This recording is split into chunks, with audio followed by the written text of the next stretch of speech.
بسم اللہ الرحمن الرحیم نحمده ونصلی علی رسولہ الکریم اما بعد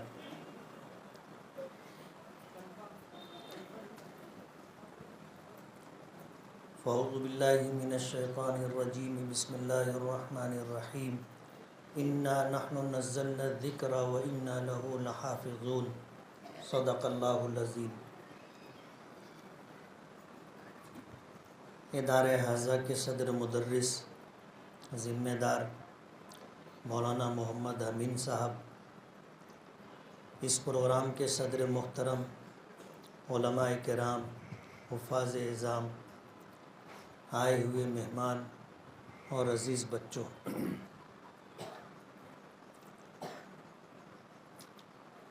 اللہ کے نبی صلی اللہ علیہ وسلم کا ارشاد مبارک ہے جسے حضرت امام بخاری رحمۃ اللہ علیہ نے اپنی کتاب بخاری شریف میں ذکر کیا ہے، وہ یہ ہے من یرید اللہ بہ خیرا یفقہہ فی الدین۔ اللہ تعالیٰ اپنے بندوں میں سے جس کے ساتھ بھلائی اور خیر کا ارادہ کرتا ہے اسے دین کی سوجھ بوجھ عطا کرتا ہے۔ اللہ تعالیٰ کو اپنا دین پسند ہے۔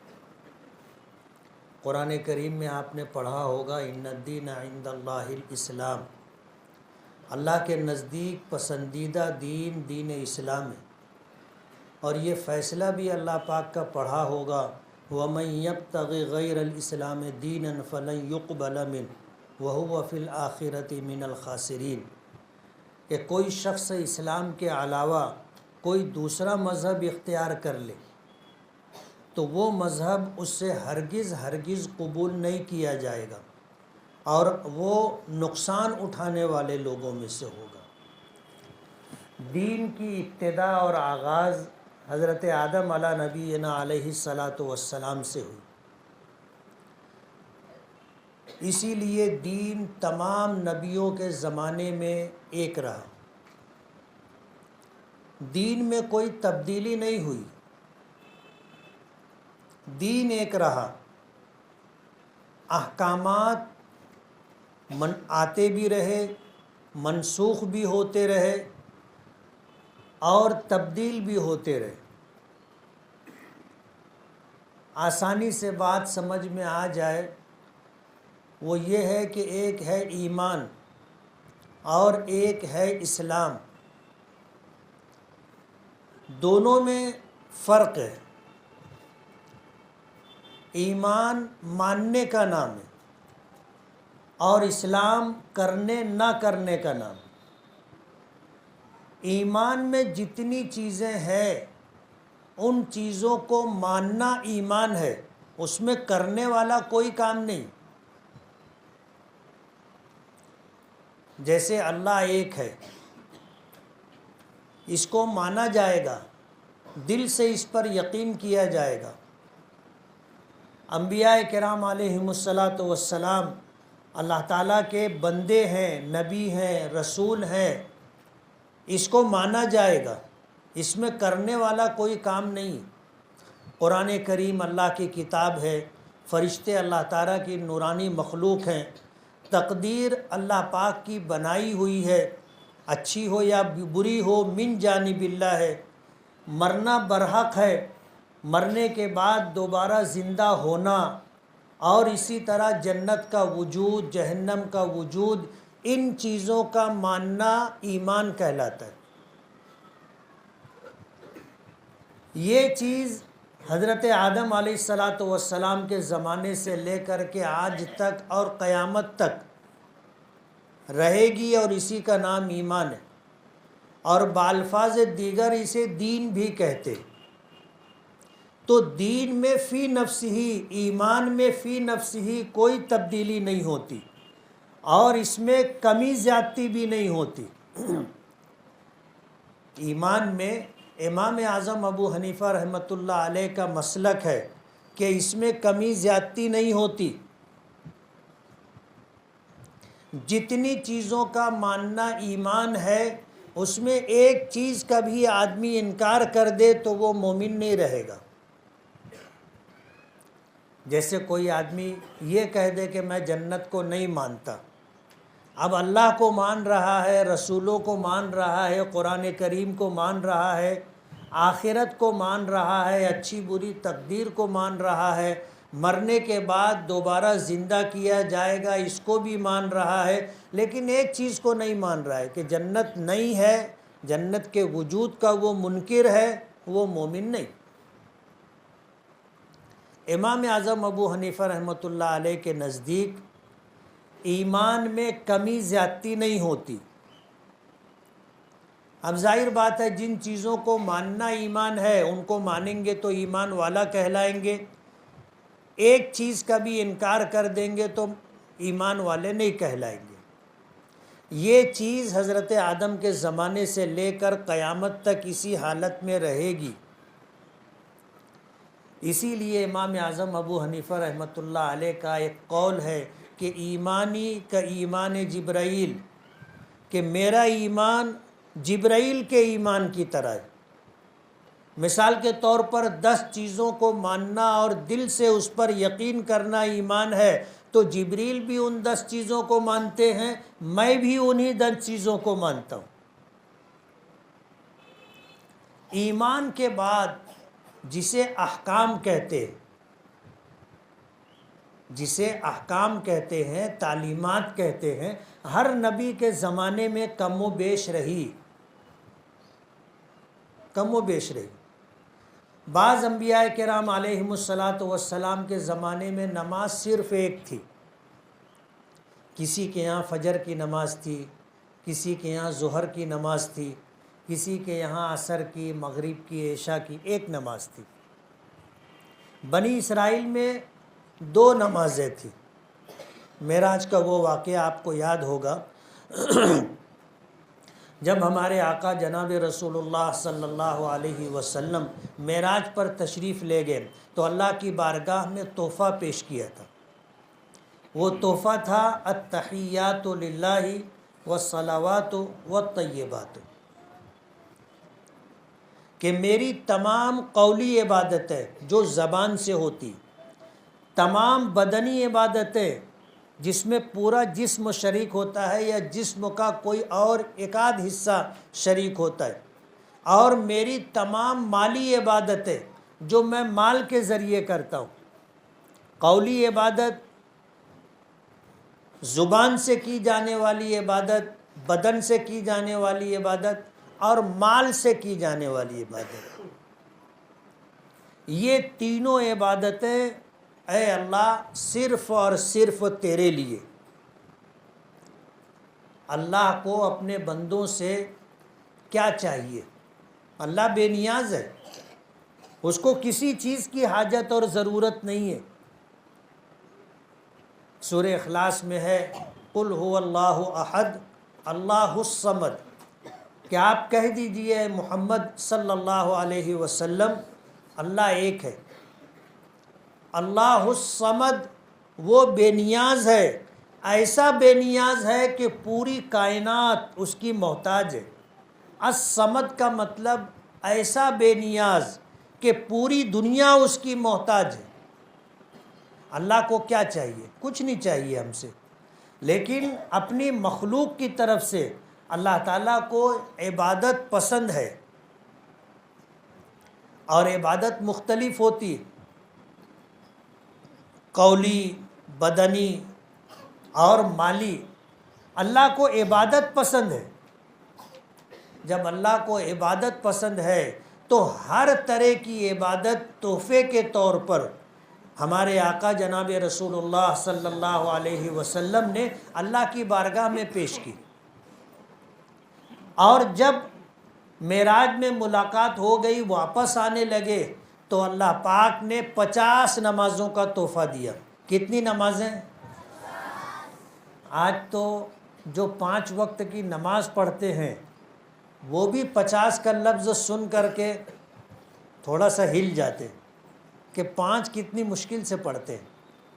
جو نہیں پڑھتے ان کی بات جانے دو، جو پابندی سے پڑھتے ہیں وہ بھی 50 کا لفظ سن کر کے کانپ جاتے۔ اللہ کے رسول صلی اللہ علیہ وسلم 50 نمازوں کا تحفہ لے کر کے آ رہے تھے. 7ویں آسمان پر حضرت ابراہیم علیہ السلام سے ملاقات ہوئی. تو حضرت ابراہیم علیہ نبینا علیہ السلام نے پوچھا کہ کیا تحفہ پیش کیا تھا؟ تو حضور نے فرمایا کہ التحیات للہ والصلوات والطیبات. قصہ مختصر یہ کہ حضرت ابراہیم نے پوچھا اللہ پاک کی طرف سے کیا تحفہ ملا؟ تو ہمارے آقا نے جواب دیا 50 نمازوں کا تحفہ. حضرت ابراہیم خوش ہوئے، کوئی تبصرہ نہیں کیا کہ یہ 50 نماز زیادہ ہے یا کم ہے، کوئی تجزیہ نہیں کیا، کوئی تبصرہ نہیں کیا. 6 آسمان پر آئے، حضرت موسیٰ علیہ السلام سے ملاقات ہوئی. حضرت موسیٰ علیہ السلام نے بھی پوچھا کیا تحفہ پیش کیا اور کیا تحفہ ملا؟ تو حضور پاک صلی اللہ علیہ وسلم نے فرمایا 50 نمازیں تحفے میں ملی ہے. تو حضرت موسیٰ علیہ السلام نے کہا کہ میری امت پر 2 وقت کی نماز فرض تھی. کتنی وقت کی؟ 2 وقت کی نماز فرض تھی تو وہ پڑھتی نہیں تھی. آپ کی امت میری امت کے مقابلے میں کمزور ہے، 50 وقت کی نمازیں کیسے پڑھے گی؟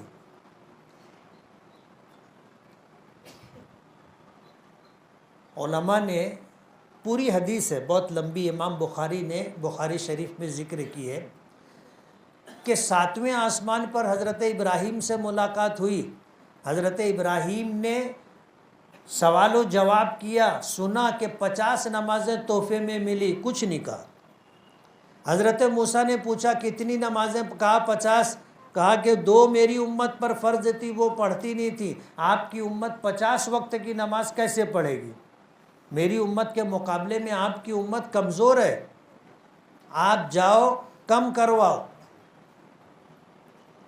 حضرت ابراہیم نے تسلیم و رضا کا معاملہ اختیار کیا کہ کچھ نہیں کہا، اللہ پاک کی طرف سے جو ملا وہ قبول. لیکن حضرت موسیٰ نے کہا کہ 50 وقت کی نماز کیسے پڑھیں گے؟ علماء نے تشریح کیے کہ حضرت ابراہیم کو اللہ نے خلیل بنایا ہے، خلیل اللہ. اور خلیل جو ہوتا ہے یہ وہ ہوتا ہے جس کے دل اندر سے کھوکھلا ہوتا ہے، دل اندر سے خالی ہوتا ہے، اور سب سے نچلا حصہ جو ہوتا ہے اس کو خلت کہتے. جس کی محبت دل کی گہرائی میں ہو اس کو خلیل کہا جاتا ہے. اللہ نے حضرت ابراہیم کو خلیل بنایا تھا، اس لیے دوستی کا حق ادا کیا، کوئی اعتراض نہیں. 50 تو 50 قبول. حضرت موسیٰ علیہ السلام کلیم اللہ ہے. کلیم اللہ کے معنی بات کرنے والا، بولنے والا. کوہ طور پر اللہ سے ہم کلامی کی تھی، اللہ نے یہ شرف بخشا تھا، اس لیے وہ کلیم اللہ تھے. تو حضرت موسیٰ نے کلیم اللہ ہونے کا حق ادا کیا، ہمارے اوپر احسان کیا. اگر 50 رہ جاتی تو جتنا وقت ابھی ہم مسجد میں دیتے ہیں اتنا وقت گھر میں دیتے، باقی پورا وقت مسجد میں رہتا. ہم لوگ مسجد میں سب سے اخیر میں آتے ہیں اور مسجد سے سب سے پہلے نکلتے، سب سے اخیر میں آتے ہیں، سب سے پہلے نکلتے. لاسٹ کم فرسٹ گو. سب سے اخیر میں آتے ہیں، انتظار کرتے رہتے، گھڑی دیکھتے رہتے ہیں، اب ٹائم ہوگا تو جائیں گے. آتے نماز پڑھے، امام صاحب سلام پھیرے. جمعہ کی نماز میں دیکھنا جیسے ہی سلام پھیرتے ہیں دعا ہوتی ہے، آدھے سے زیادہ مسجد خالی ہو جاتی. اگر 50 وقت کی نمازیں رہتی، 50 وقت کی، تو جتنا وقت ہم لوگ مسجد میں دیتے ہیں اتنا وقت گھر میں گزرتا، اور باقی پورا 24 گھنٹہ مسجد میں گزرتا. حضرت موسیٰ علیہ السلام نے حضور پاک صلی اللہ علیہ وسلم سے یہ عرض کیا کہ میری امت پر 2 وقت کی نماز فرض تھی، آپ کی امت پر 50 وقت کی نماز کم کرواؤ. حضور واپس گئے، اللہ پاک نے 10 نماز کم کر دی۔ حضرت موسیٰ پھر واپس کیے کہ آپ کم کرواؤ، گئے پھر 10 کم ہو گئی۔ تیسری مرتبہ پھر واپس کیا، پھر 10 کم ہو گئی۔ چوتھی مرتبہ پھر واپس کیا، پھر 10 کم ہو گئی۔ پانچویں مرتبہ پھر واپس کیا تو 5 کم ہوئی، 5 رہ گئی۔ اور جب حضرت موسیٰ کے پاس آئے تو حضرت موسیٰ نے کہا کہ 5 بھی زیادہ ہے، 5 بھی زیادہ ہے۔ تو حضور پاک صلی اللہ علیہ وسلم نے جواب دیا تھا کہ اب مجھے اللہ پاک سے حیا آتی ہے، اللہ پاک سے حیا آتی ہے کہ اللہ نے تحفے کے طور پر جو عبادت مجھے دی میں اس کو واپس کر رہا ہوں، مجھے حیا آتی ہے۔ 5 رہ گئی۔ جب حضور نے یہ جواب دیا کہ مجھے اللہ پاک سے حیا آتی ہے، اللہ تو دانا و بینا ہے، سمیع و بصیر ہے، اللہ سب سن رہے تھے، کیا ہو رہا تھا دیکھ رہے تھے، سب کچھ جان رہے تھے۔ جب حضور نے یہ بات فرمائی کہ اب مجھے اللہ پاک سے حیا آتی ہے کہ جو چیز مجھے تحفے کے طور پر دی گئی تھی، جو عبادت تحفے کے طور پر دی گئی تھی، میں اسے واپس کر رہا ہوں۔ اللہ پاک نے سنا تو اللہ پاک نے فرمایا کہ اگر آپ کی امت 5 وقت کی نماز پڑھے گی تو ہم اس کو 50 وقت کی نماز کا ثواب دیں گے۔ لا یبدل القول لدی، ہمارے یہاں بات بدلی نہیں جاتی۔ ہم نے 50 نمازیں دی تھی، آپ کی امت اگر 5 پڑھ لے گی تو 50 نمازوں کا ثواب دیں گے۔ اس واقعے سے مجھے بتانا یہ ہے کہ حضرت موسیٰ نے کہا تھا میری امت پر 2 وقت کی نماز فرض تھی، بس کسی پر 1 وقت کی، کسی پر 2 وقت کی۔ ہم کو اللہ پاک نے کتنی نمازیں دی؟ 5 نمازیں دی۔ تو احکامات کم زیادہ رہے لیکن ایمان میں کمی زیادتی نہیں ہوئی۔ تو ایمان ماننے کا نام ہے اور اسلام کرنے کا نام ہے۔ جیسے نماز پڑھنی پڑتی ہے، ایک عمل ہے، کرنا پڑتا ہے، روزہ رکھنا پڑتا ہے، زکوٰۃ دینی پڑتی ہے، حج کرنا پڑتا ہے۔ اسلام کرنے کا نام ہے۔ جتنے احکامات ہیں یا تو اسے کرنا ہے یا نہیں کرنا ہے۔ نہیں کرنے سے مراد یہ کہ اس سے رک جانا ہے، جیسے جھوٹ نہیں بولنا ہے۔ اب اگر کوئی موقع آیا تو ہم اپنے مفادات کے لیے یا اپنے بچاؤ کے لیے جھوٹ نہیں بول سکتے، یہ نہیں کرنے والا کام ہے۔ تو کرنے والے کچھ کام ہیں، کچھ نہیں کرنے والے کام ہیں، ان کو کہتے ہیں اسلام۔ اور اللہ پاک نے اس امت کو جو مقام عطا کیا ہے پچھلی امتوں میں سے کسی کو وہ مقام نہیں دیا۔ علماء اس بات کو جانتے ہیں، آپ نے سنا ہوگا کہ اس امت پر اللہ پاک کے بے شمار انعامات ہیں، بے شمار انعامات۔ انہی انعامات میں سے ایک انعام یہ بھی ہے کہ اللہ نے ہمیں عمر کم دی ہے۔ ایسے مرنا کوئی بھی پسند نہیں کرتا۔ اگر کسی 100 سال کا بوڑھا آدمی ہو، بستر سے اٹھ نہ سکتا ہو، کچھ کھا نہ سکتا ہو، بغیر سہارے کے بیٹھ نہ سکتا ہو، اس کو بھی اگر بولے کہ چلنے کا تو وہ بولے گا نہیں۔ مرنا کوئی پسند نہیں کرتا، لیکن اس دنیا میں رہنا مشقت ہے، اس دنیا میں رہنا مشقت ہے، اور یہ مشقت کی جگہ ہے۔ تو اللہ نے اپنے محبوب نبی کو اور اپنے محبوب نبی کی امت کو اس دنیا میں کم رہنے کا موقع دیا۔ حضور نے فرمایا ہمارا امتی ما بین 60 و 70، میری امت کی اوسطاً عمر 60-70 سال، اور 70 سال ہو جانے کے بعد آدمی کا کیا حال ہوتا ہے یہ حاجی غلام رسول صاحب سے پوچھو۔ یہ اپنے وقت کے پہلوان ہیں، لیکن اب عمر ہو گئی ہے تو اب چلنا مشکل ہو گیا ہے۔ چلتے ہیں تو سنبھل کے چلتے، اٹھنا بیٹھنا مشکل ہو رہا ہے، یہ عمر کا تقاضا ہے۔ تو 70 سال کے بعد آدمی از کار رفتہ ہو جاتا، پھر کچھ کرنے کی ہمت حوصلہ نہیں رہتا۔ لیکن جانے کے لیے حاجی صاحب سے پوچھو، جاؤ گے حاجی صاحب؟ آدمی نہیں تیار ہوتا۔ لیکن اس دنیا میں رہنا مشقت ہے۔ اقبال نے کہا نا، کس قدر تم پہ گراں صبح کی بیداری ہے، ہم سے کب پیار ہے، ہاں نیند تمہیں پیاری۔ صبح سویرے اٹھنا مشکل کام ہے۔ نیند بہت اچھی لگتی ہے، نیند چھوڑ کر توڑ کر بستر سے اٹھ کر کے مسجد آنا بہت کم لوگ ہوتے ہیں۔ ایک آدھ دو صف، 2.5 صف، 3 صف مسجدوں میں ہوتی ہے بس۔ تو یہ دنیا مشقت کی جگہ ہے۔ صحابہ کرام رضوان اللہ تعالیٰ علیہ مجمعین نے جب نبی کریم صلی اللہ علیہ وسلم سے سنا کہ پچھلی جو امتیں تھیں، بنی اسرائیل میں ایسے عابد و زاہد لوگ گزرے جنہوں نے 500 سال تک اللہ کی عبادت کی، اور ایسی عبادت کی کہ پلک جھپکنے کے برابر بھی اللہ کی نافرمانی نہیں کی۔ تو صحابہ کرام سوچنے لگے کہ انہوں نے اتنی عبادت کی تو ان کو ثواب کتنا ملا ہوگا۔ اللہ کے رسول سے عرض کیا کہ اللہ کے رسول، انہوں نے 500 سال تک عبادت کی بغیر کسی نافرمانی کے، ہماری تو عمر ہی کل 60-70 سال ہے۔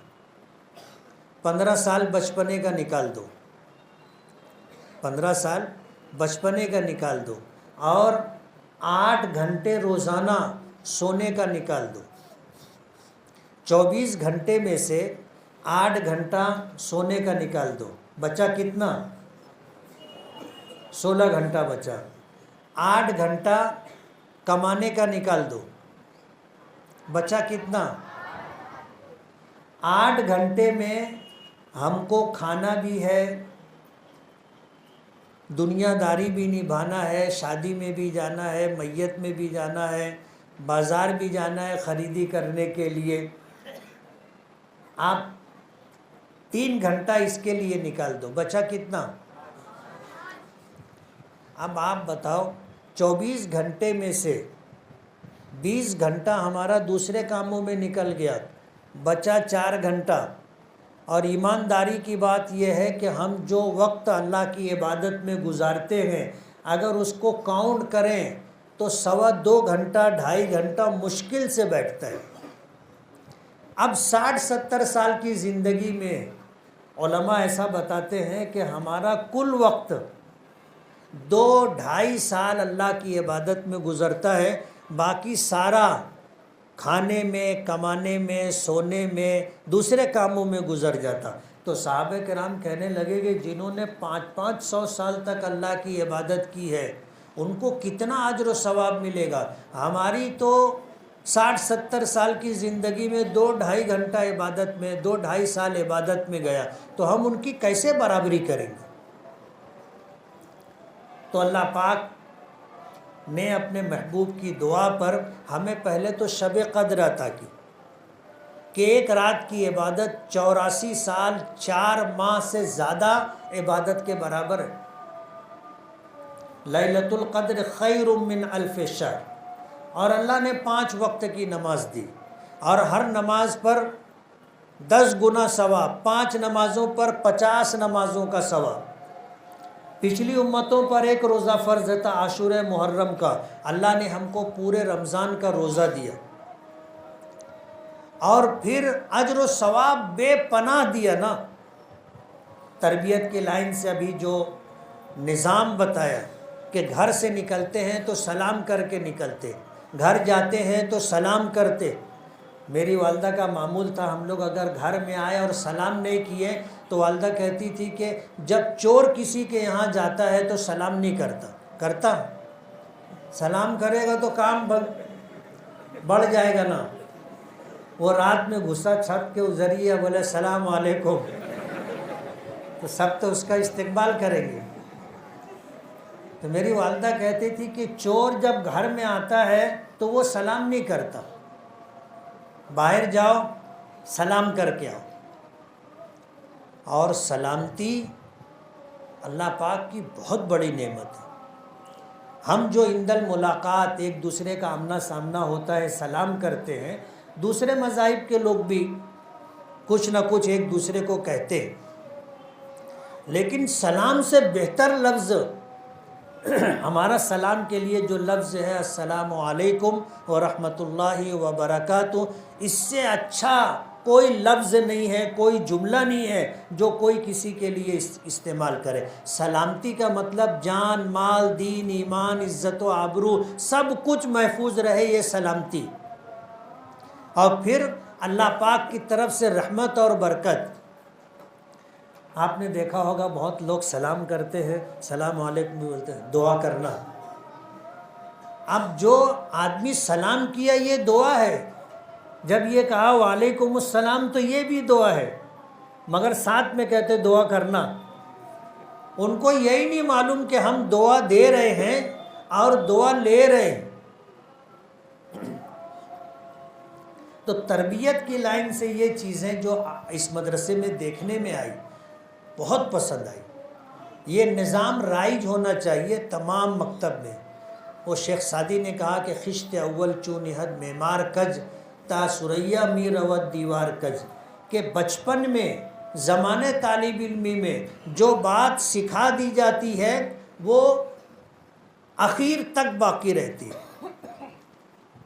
یہ گاؤنڈی مستری جب پہلی اینٹ رکھتا ہے نا دیوار کی تو اس کو ہلاتا ڈولاتا ہے، ہر طریقے سے اولمبا گنیاں لگا کر کے ٹھیک کرتا ہے، پہلی اینٹ ہے۔ یہی اگر ٹیڑھی رہی پوری دیوار ٹیڑھی رہے گی۔ اس لیے پہلی اینٹ پہ بہت دھیان دیتے۔ تو بچپن میں جو سکھلا دیا جاتا ہے وہ گویا گھٹی میں ڈال دیا جاتا ہے، ساری زندگی یاد رہتا ہے۔ شیخ عبد القادر جیلانی رحمۃ اللہ علیہ کا وہ واقعہ کہ جب وہ پڑھنے کے لیے اپنے گھر سے نکلے، راستے میں ڈاکوؤں نے لوٹا قافلے کو، ان کے پاس کچھ دکھا نہیں، تو ایک ڈاکو نے پوچھا کہ تیرے پاس کچھ ہے؟ تو وہ کہنے لگے ہاں بغل میں 40 اشرفی ہیں۔ وہ حیران ہو گیا، اس نے ٹو کر کے دیکھا تو تھا، وہ لے کے گیا بادشاہ اپنے سردار کے پاس، اور سردار سے بتایا کہ ایسا ایسا ہے۔ تو سردار نے پوچھا کیا ہے تیرے پاس؟ بولے میرے پاس 40 اشرفی ہیں۔ کہاں ہے؟ بولے بغل میں۔ نکلوائے، نکلی تو سردار نے کہا کہ ہم تو لٹیرے ہیں، ڈاکو ہیں، ہم تو لوگوں کا مال چھین لیتے، دکھا کہ ہم نے چھینا، یہ تو ہم سے چھپا ہوا تھا، ہمیں معلوم نہیں تھا، تم نے بچا کیوں لیا؟ بچایا کیوں نہیں؟ بتا کیوں دیا؟ کہا کہ پوچھا گیا تو مجھے بتانا پڑا، میری والدہ نے مجھے یہ نصیحت کی ہے کہ بیٹا کبھی جھوٹ مت بولنا، پوچھا تو میں نے بتا دیا۔ اس ایک جملے کا ایسا اثر پڑا سردار کے اوپر کہ اس نے اپنی پوری ٹولی کے ساتھ توبہ کر لی۔ ماں کی تعلیم کا اثر تھا۔ وہ حدیث ہے نا العلم فی الصغر کالنقش فی الحجر، کہ بچپن میں سیکھا ہوا علم ایسا ہوتا ہے جیسے پتھر پر کھودا ہوا نقش، وہ مٹتا نہیں ہے۔ اسی طرح بچپن میں جو باتیں سکھا دی جائے، بتا دی جائے، وہ اسی طرح نقش ہو جاتی ہے کہ کبھی مٹتی نہیں ہے۔ مدرسوں میں تعلیم کے ساتھ تربیت کا نظام بھی ہونا چاہیے، اور الحمدللہ دیکھ کر کے خوشی ہوئی، سلام کرنے سے آپس میں محبت پیدا ہوتی ہے۔ ہمارے آقا نے ہم کو فرمایا افشوا السلام بینکم تحاببتم، آپس میں ایک دوسرے کو سلام کیا کرو، محبت پیدا ہوگی۔ جو آدمی سلام کرتا رہتا ہے لوگوں کو اس سے محبت ہو جاتی، تعلق ہو جاتا۔ اور پھر یہ کہ حضور نے یہ بھی فرمایا سلم علی من عرفت ومن لم تعرف، ہر ایک کو سلام کرو، جس کو پہچانتے ہو اس کو بھی، جس کو نہیں پہچانتے اس کو بھی۔ سب کو سلام کرنا چاہیے۔ آج ایسا ہو گیا کہ ایک تو سلام نہیں کرتے، اور پھر جو سلام کرتا ہے وہ بھی منہ دیکھ کے سلام کرتا نا، جس کو پہچانتا اس کو سلام کرتا، اور جس کو نہیں پہچانتا اس کو نہیں سلام کرتا۔ حالانکہ ہر مسلمان کو ایک دوسرے کا سامنا ہونے پر سلام کرنا چاہیے۔ اب ہم لوگ کبھی چلتے چلتے راستے میں کسی کو سلام کر دیتے جس سے جان پہچان نہیں ہے، تو وہ بہت حیرت سے ایسے دیکھتا ہے، بہت حیرت سے دیکھتا ہے کہ یار سلام کر کے گئے۔ ہر ایک کو سلام کرنے کا، جس کو پہچانتے اس کو بھی، جس کو نہیں پہچانتے اس کو بھی۔ یہ زندگی بہت مختصر ہے۔ میں ان حفاظ کرام کو بہت بہت مبارکباد دوں گا۔ ہمارے دنیا میں آنے کا مقصد یہ ہے کہ ہمیں اللہ پاک جنت میں جگہ عطا فرمائے، یہ آنے کا مقصد ہے۔ اور یہی وجہ ہے کہ اللہ پاک نے نصیب بنا دیا، ہر ایک کو رزق دینے کی ذمہ داری اللہ نے لی۔ وَمَا مِن دَابَّةٍ فِي الْأَرْضِ إِلَّا عَلَى اللَّهِ رِزْقُهَا۔ روئے زمین پر بسنے والی تمام مخلوقات کو اللہ روزی دے گا، اللہ روزی دے گا، یہ اس کا فیصلہ ہے۔ ہر ایک کو دے گا، وہی دے گا، کم دے گا، زیادہ دے گا، اس کی حکمت و مصلحت۔ کوئی کسی کا نصیب و مقدر بناتا نہیں ہے۔ اگر بنانے کا اختیار اللہ پاک ماں باپ کو دے دیتے تو کسی کا بچہ غریب رہتا؟ کسی کا بچہ غریب نہیں رہتا۔ کوئی محتاج، فقیر، تنگ دست، بیمار، معذور نہیں ہوتا۔ ماں باپ اس کا نصیب ایسا بناتے کہ سب بادشاہ رہتے، سب بادشاہ۔ لیکن نصیب بنانا اللہ کے ہاتھ میں۔ اللہ نے جن لوگوں کو حفظ قرآن پاک کی دولت عطا کی، اللہ کا کرم ہے، اس کا انعام ہے۔ اب ان 5 بچوں نے اپنے بچپن میں یا عالم ارواح میں یہاں تک اللہ سے مانگا نہیں ہوگا کہ اللہ مجھے حافظ قرآن بنانا۔ یہ اللہ کا فیصلہ ہے۔ وقت آیا، اللہ نے حالات بنا دیے، اور یہ بچے ناظرہ پڑھے، اور اس کے بعد مسجد باغ فردوس میں حفظ قرآن پاک مکمل کر رہے ہیں۔ کل میں اور حافظ حبیب میاں جی ساتھ میں تھے۔ ایک بچہ آیا، سلام کیا، میں نے نام پوچھا، اور نام پوچھنے کے بعد میں اس سے پوچھا کہ اسکول جاتا ہے؟ بولے ہاں۔ پڑھتا ہے؟ بولے ہاں۔ تو میں نے کہا پڑھ کر کے تو ڈاکٹر بنے گا، انجینئر بنے گا، پروفیسر بنے گا، عالم بنے گا، حافظ بنے گا، کیا بنے گا؟ 4 سال کا بچہ تھا۔ بولا کیا بنے گا؟ بولے مؤذن بنوں گا۔ میں بھی حیران ہو گیا۔ حافظ صاحب نے اس کو 50 روپیہ انعام میں دیا۔ 4 سال کا بچہ ہے، ظاہر بات ہے اس سے میں جو پوچھا تھا اگر جواب دینا تھا تو اسی میں سے جواب دیتا، بھائی ڈاکٹر بنوں گا، نہیں تو مولانا بنوں گا، حافظ بنوں گا۔ جو نہیں پوچھا تھا وہ بتایا، بولے مؤذن بنوں گا۔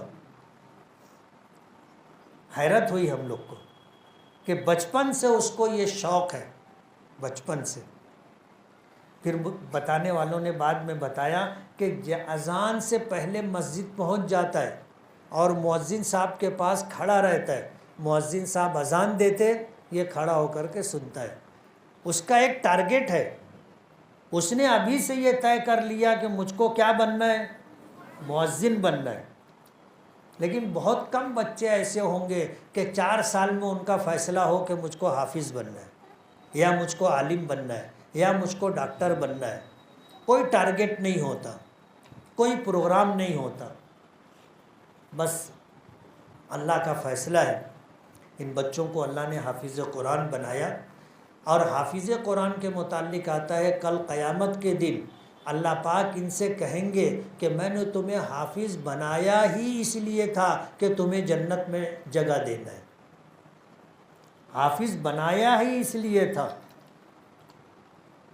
اور پھر ان کو یہ اعزاز اللہ پاک عطا کریں گے کہ یہ 10 لوگوں کو سفارش کر کے اپنے ساتھ جنت میں لے کے جائیں گے۔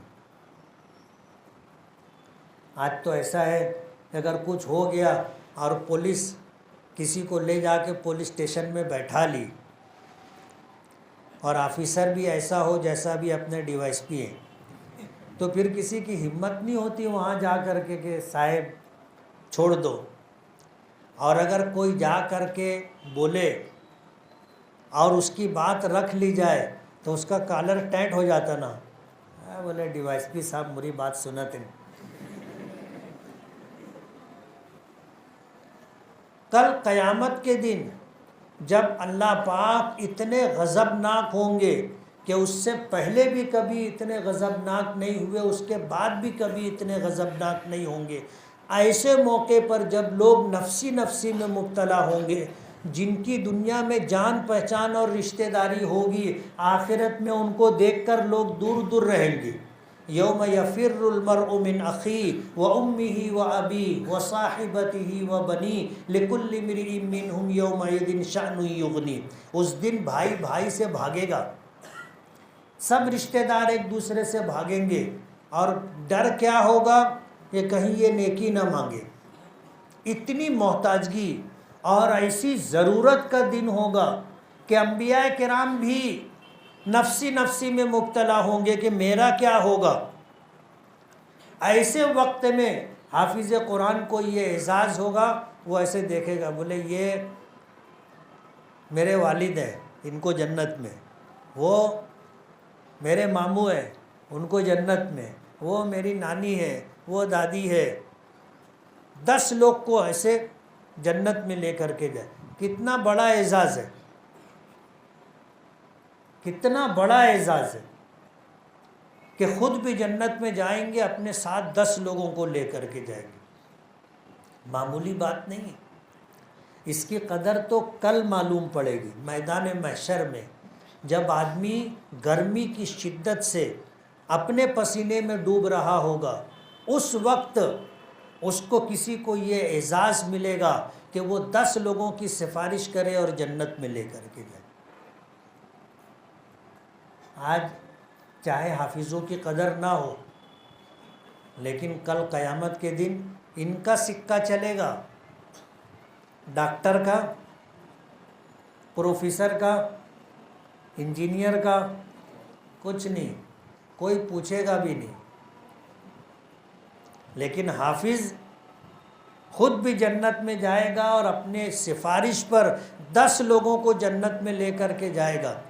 اس لیے یا تو خود حافظ بنو، کہتے ہیں نا بل ہو تو اپنا، بل ہو تو اپنا، کسی کی محتاجگی نہیں، خود حافظ بنو. اور اگر خود حفظ نہیں کر سکے اپنے بچوں کو حافظ بناؤ، بچیوں کو حافظ بناؤ. نہیں تو اپنے پوتے پوتے نواسی نواسیوں کو حافظ بناؤ، بچوں کے بچوں کو حافظ بناؤ. اور اگر ایسا بھی نہیں ہے تو پھر دیکھو پاس پڑوس میں کوئی شریف بچہ، کوئی غریب بچہ، مدرسے میں اس کو داخل کراؤ، اس کا خرچہ اٹھاؤ، سال میں 2-5 جوڑے کپڑے بنا دو، اس کے مدرسے کی خوراکی فیس دے دو، مدرسے کی فیس بھر دو، اسی کے ساتھ اس کو ہفتے یا مہینے کا کچھ خرچہ دو. 3 سال میں، 4 سال میں، 2 سال میں بچہ حافظ بن جائے گا. یعنی سمجھ لو کہ 1 لاکھ روپیہ آپ خرچ کرو گے، ایک بچہ حافظ بن جائے گا.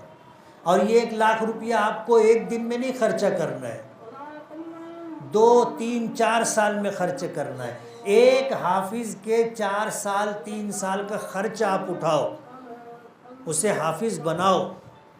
وہ حافظ بن گیا، کل جب جنت میں جانے لگے گا تو وہ سوچے گا کہ میں کس کی وجہ سے جنت میں جا رہا، مجھے انہوں نے حافظ بنایا تھا. وہ ان کو ساتھ میں لے کے جائے گا. 1 لاکھ روپیے میں جنت. ابھی اپنے اگر ایک بینر لگا دیں روڈ پر، کون ہے جو 1 لاکھ روپیے میں جنت خریدے گا؟ ایک 12-25 کا ٹکڑا نہیں ملتا. 12-25 کا ٹکڑا 1 لاکھ میں نہیں ملتا. جنت ملے گی 1 لاکھ روپیے میں. ایک حافظ کے حافظ بننے کا پورا خرچ اٹھاؤ، اور وہ بھی 3-4 سال میں. ابھی مولانا امین صاحب نے کہا یہ کھلا ہوا ہے، سردی گرمی بارش، بچے آتے ہیں، پانی جمع ہو تو پانی اسے کاچتے ہیں اور جگہ خشک کرتے ہیں، پھر بیٹھ کے یہاں پڑھتے. یہاں بچے حفظ کرتے. اس جگہ کو مکمل کرنا ہماری ذمہ داری ہے. یہ اللہ کا گھر ہے. ہم خرما و ہم ثواب کہ مسجد بنانے کا ثواب بھی مل جائے گا، اور جو بچے یہاں پڑھ رہے ہیں ان کے لیے ماحول بھی اچھا ہو جائے گا. اس ادارے میں اپنا تعاون دیجیے. جو بچے حفظ کرتے ہیں ان کا خرچ اٹھائیے. آج جو تعلیم و تربیت ان کو ملے گی یہاں بھی آپ کو نفع دے گی، اور کل قیامت میں بھی انشاءاللہ آپ کو کام آئے گی. وآخر دعوانا